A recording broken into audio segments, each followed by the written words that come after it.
Wow, check out this headline from Cleveland.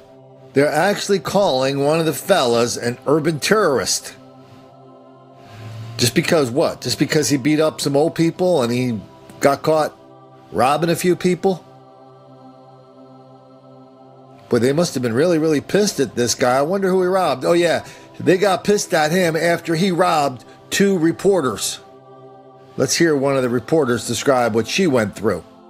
Lacey, Matthew. I also go by Lacey Crisp. Thank you. I'm Joan Sonnenberg. Nice to meet you. I'm sorry to hear these circumstances. You have a right to be here. The law provides you an opportunity to come in and talk about how you've been impacted by this offense. Okay? Thank you. And someone's with you? Yeah, this is my friend Beth. Hi.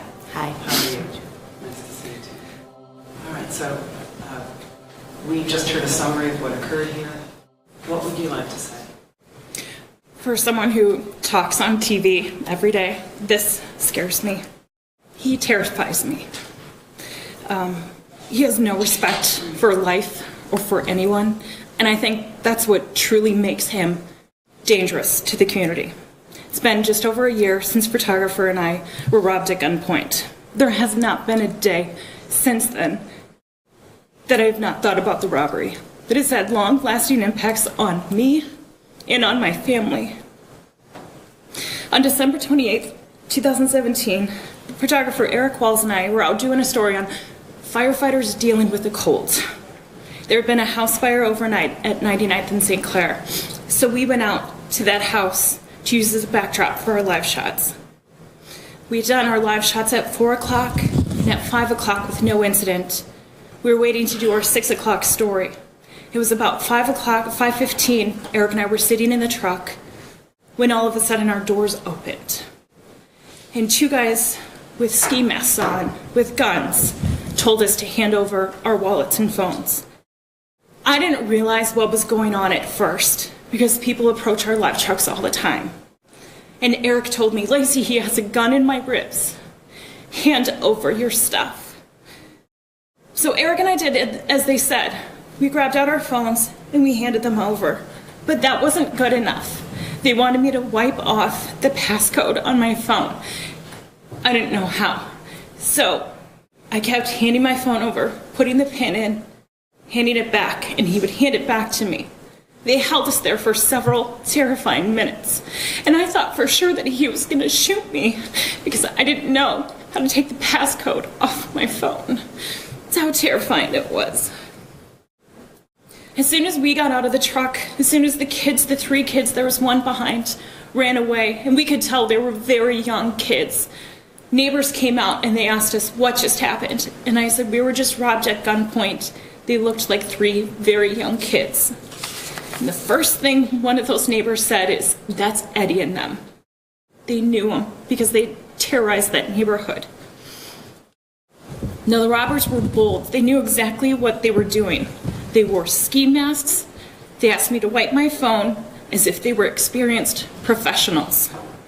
My biggest concern is if Eddie does not spend enough time in jail, he will be back out on the streets doing this again, terrorizing and hurting more people. Almost every aspect of my life has changed since the robbery happened. It's taken my sense of security and safety. My family and I have been forced to move because of this robbery. Now, as a reporter, I go out into neighborhoods every single day. I talk to people I don't know. This robbery has changed my job. I can't do my job the way I used to. I'm terrified, especially when people come up and approach me and they approach our live trucks. I never used to go out and be concerned about covering a story and if I'm safe to be there. Now that is my first and my primary concern, is if I can safely cover something. I have a lot of anxiety when I go out into the field, when I do my job. I love my job. I'm not going to stop what I'm doing, but it's changed the way I go about in doing it. Here's an example for you. Back in September, we were covering a massive fire at an apartment complex.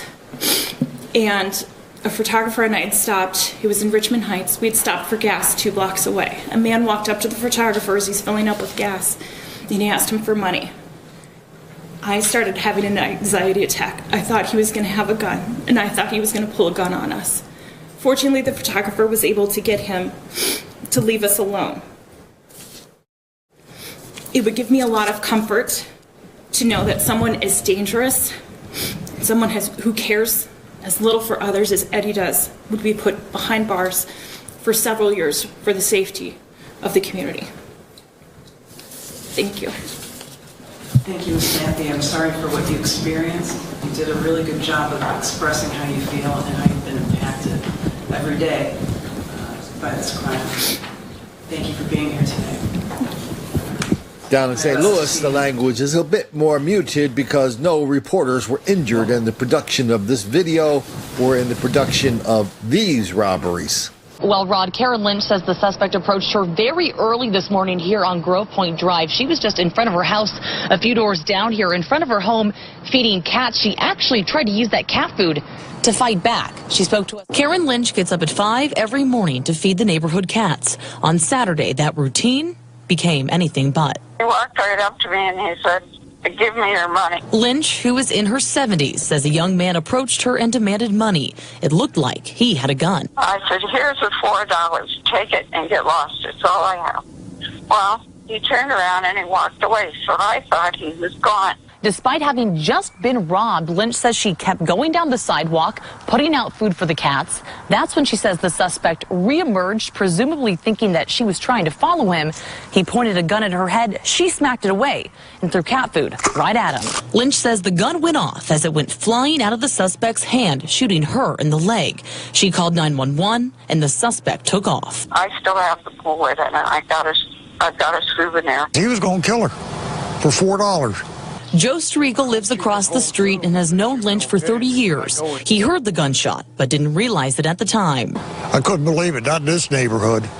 Like I said, I've been here 41 years, and nothing like this has ever happened. Annette Basili is a close friend and came to feed the cats for Lynch Saturday night. She says her friend is tough, but she fears for her and the neighborhood. You know, she's elderly, and she doesn't have a whole lot of money, you know, to support herself, so now I'm worried. It was just chaos. It was utter chaos. When Eric Jaramillo came home Saturday, he never thought within minutes he'd be fighting for his life. He says this man, Derek Walker, was walking through the neighborhood, but Altamese Sunmanot saw him first. He came over asking questions like, "Oh, you know, do you know how to get to the Circle K?" She gave him directions, but says that he seemed off. He seemed shaky. His voice was shaky. He was fidgety. He's looking around. She says Walker continued down the street where Jaramillo had just pulled in and was getting the mail. And he's at my friend's car, and he says, "How you doing, sir?" And I said, "Hey, what's up?" The conversation ended there, but Jaramillo knew something felt wrong. I have my keys in the door handle. I hear him running towards me. I hear him running at me. And at that point, I'm already inside the house. Jaramillo was able to close the door, but he says the suspect was right on the other side. I braced the door with my leg, locked the front, locked the bottom door, lock. Going for the second lock, that's when he shot, and that's when I hit the ground. I hit the deck, and I just braced the door like this. At first, he thought the bullet hit him. I felt the heat. All I could think about was my wife and my daughter. His family was steps away. My daughter was right here. The windows were open, the blinds were open, and she saw the whole thing. The bullet shot through the glass and into the family room. I didn't know where he went. I didn't know if he was going to go to the back of the house, and we got, sliding glass doors. I had no idea. Deputies say Walker took off with his 9mm handgun and tried to rob a second home, pointing his gun at the person, who then quickly shut and locked the door. When deputies arrived, they say Walker tried to run, but law enforcement caught and arrested him. Jaramillo is thankful there was no more gunfire. They got him. I'm just glad it ended with me and no one else got hurt. Now, Walker is facing several charges, among them aggravated assaults with a deadly weapon, and deputies are also trying to determine whether or not he's responsible for the robbery of 75-year-old Karen Lynch, which we reported on yesterday. It had happened earlier that morning in the same neighborhood. I spoke with Lynch over the phone from the hospital today. She says that after looking at his mugshot, she believes it is the man who attacked her. She says that she is having surgery to remove the bullet in her hip, and investigators will see if it's a match for Walker's gun. Please, sir, I want some more. So the urban terrorist slash cat lady robber of St. Louis, well, they finally got him.